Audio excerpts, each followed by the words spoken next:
माझ्या सांगणार हे लॅक्मेचं लायनर नक्की घ्या, एकदम बिगनर फ्रेंडली आहे.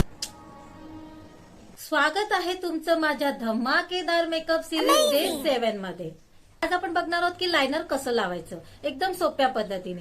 लायनर दोन प्रकारचे असतात, एक तर जेल लायनर असतं आणि दुसरं असतं लिक्विड लायनर. जर तुम्ही बिगनर असाल तर नेहमी लिक्विड लायनरने स्टार्ट करा. हे आहे लॅक्मेचं लिक्विड लायनर. जर तुम्ही बिगनर असाल ना तर हे लायनर नक्की माझ्या सांगण्यावरून एकदा घेऊन बघा. एकदम सोपं आहे लावायला.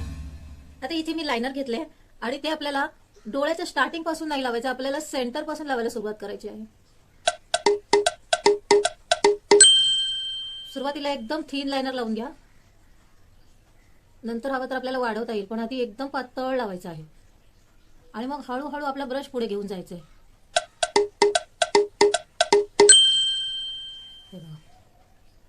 अशा प्रकारे लायनर लावलात ना तर एकदम बेस्ट लायनर लागेल तुमचा, थोडाही इकडचा तिकडे होणार नाही. चला भेटूया नेक्स्ट व्हिडिओ मध्ये. बाय.